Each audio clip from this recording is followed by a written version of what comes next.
Hi everyone, welcome back to another devlog. We were hoping to show combat with the bots in this update, but we need more time to develop that properly. It's also been around 5 months since the last update, which is quite a gap, so we wanted to share our progress so far. As always, expect many spoilers. The ammo bag view model animations are basically finished. Fantastic work by Ken. We are about to start integrating it into the game.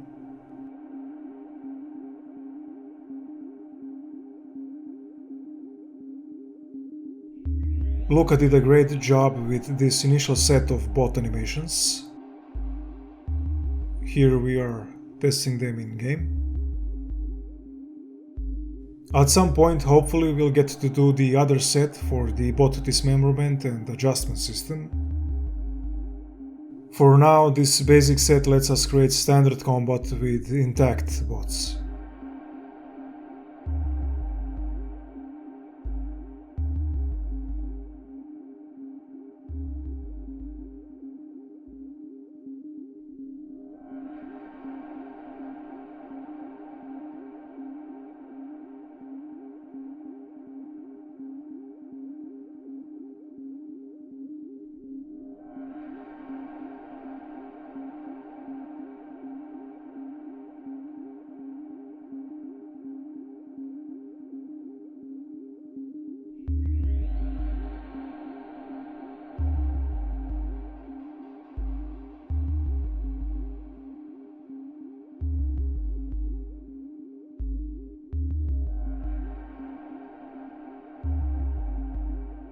We still need a few additional animations, and another animator, Daniel, is currently working on those. Here we see an early implementation of the bot already using some of the animations. Bacon is handling this side of development, and it's a massive task. Movement, logic, eye behavior, and overall functionality, it's all on him. More progress has been made on the MTU or Martian Tactical Unit suit, particularly on the back. This is the base suit, now fully textured. By the way, the textures appear slightly blurry here because the models are created in SketchUp Make, which doesn't allow control over texture filtering. Here we see the fully equipped suit.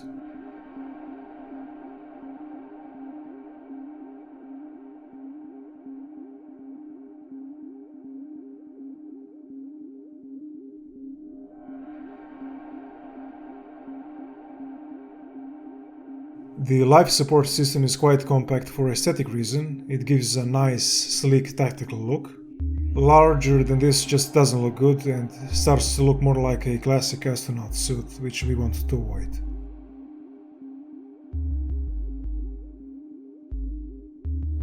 There will be around 8 MTU operatives aboard the MTU craft, each with a distinct face.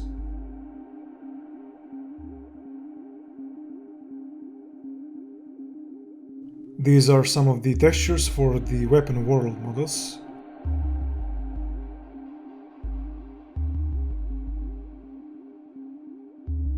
On the left is a discarded world weapon with a larger than intended texture. View model textures were taken, downsized and cleaned up so they retain intentional handcrafted details, just like the higher res originals.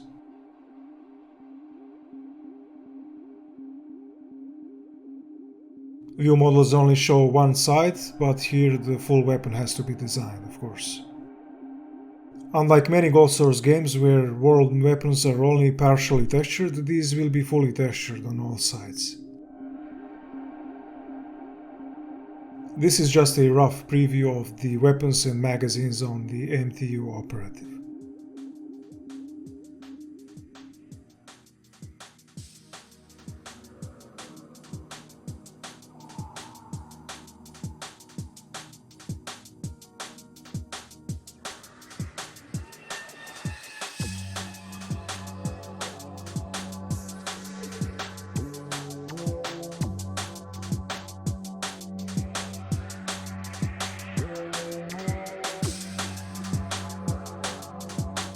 This is how they currently look in game.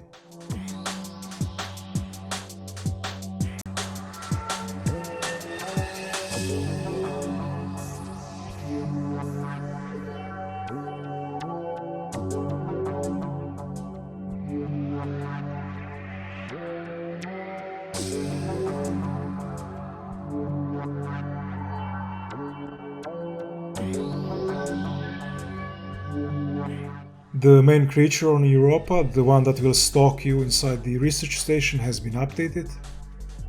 It's likely the only enemy you'll face on the moon. 3D modeling is now slowly underway.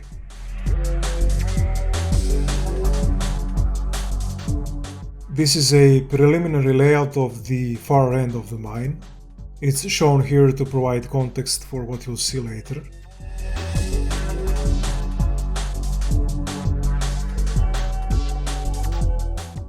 These are whip textures for a secret door that will lead to the Annihilator site, to be located within one of the mining tunnels.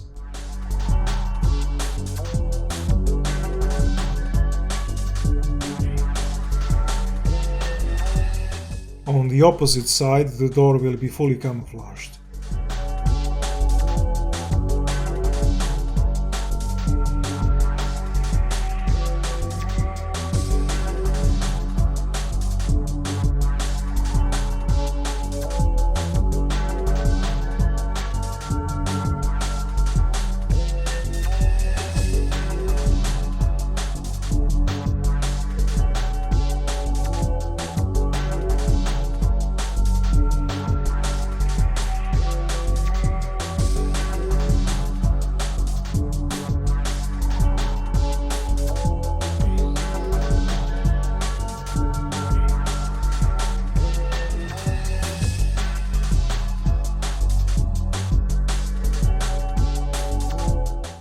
There will be a large conveyor used to transport waste material along one side of the main tunnel. These are a few whip textures for it.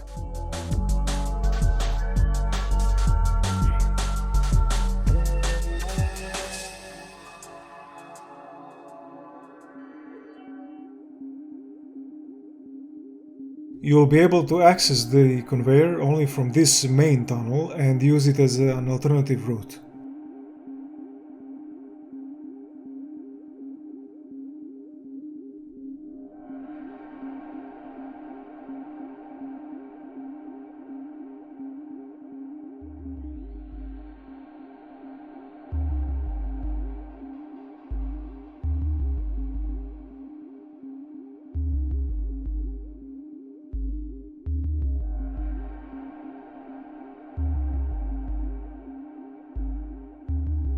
The final version will be significantly wider and slightly taller than what you see now.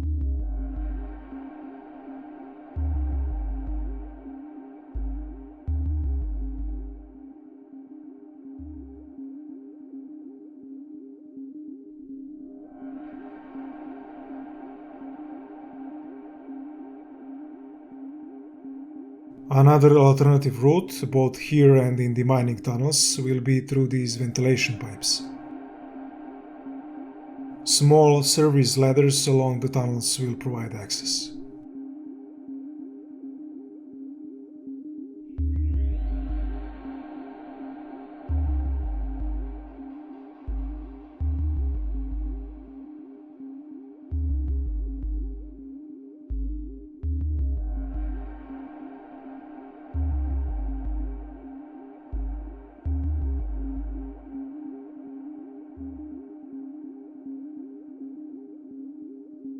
There will also be a subfloor network both in the main and mining tunnels, providing another traversal option.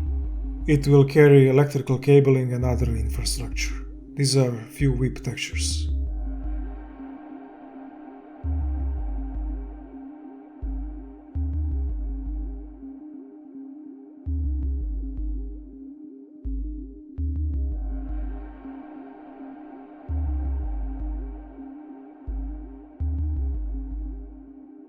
While the game will be largely linear and corridor-driven, we want to give players some freedom in how they move through spaces and approach certain situations.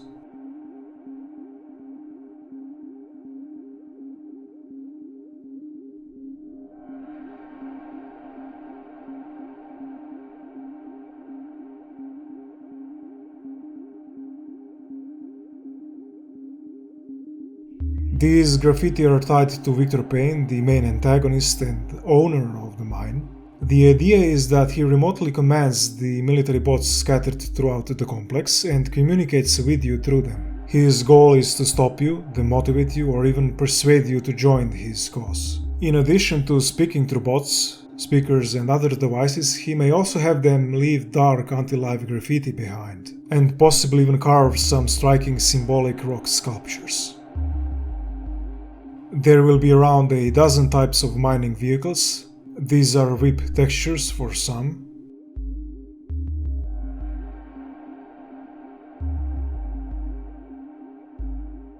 Originally, fully robotic vehicles were considered, but cabined vehicles felt better from both a gameplay and visual standpoint.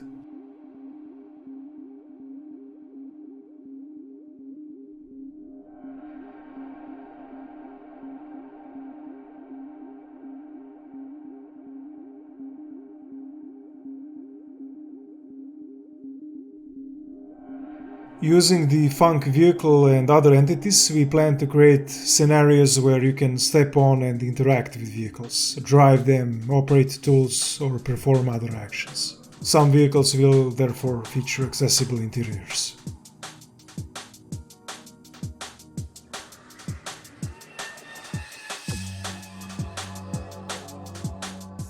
Magnetic floors will be present throughout the mine, and all vehicles will use magnetic wheels.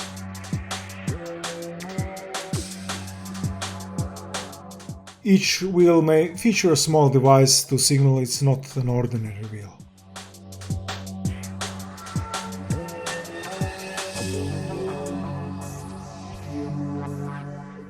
Due to engine constraints, vehicle scale must remain somewhat limited.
Few whip textures for the mining tunnels.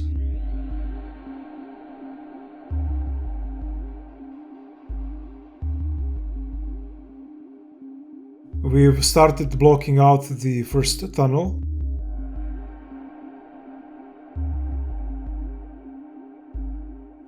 Now, due to engine limitations and the fact that nearly everything is made with brushes, complex curved tunnels aren't really feasible. They would be too expensive and subfloors and ventilation pipes wouldn't follow cleanly. As a result, the tunnels will be relatively straight and flat. We'll try to make the mine feel believable while remaining structurally simple.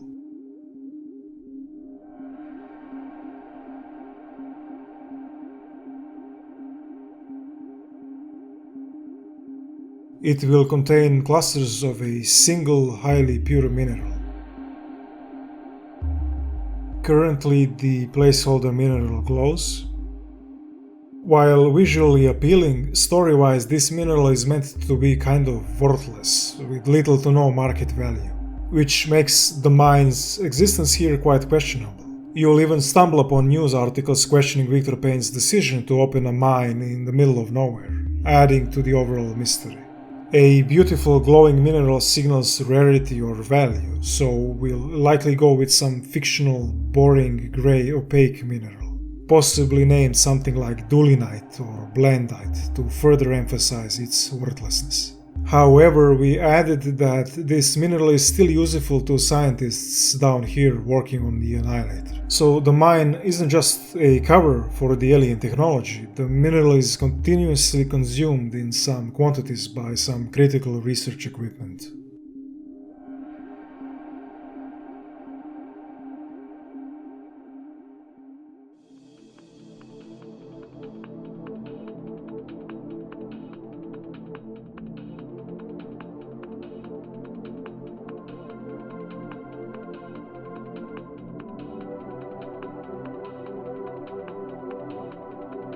That's it for this update. Thanks for watching and see you in the next devlog. Bye.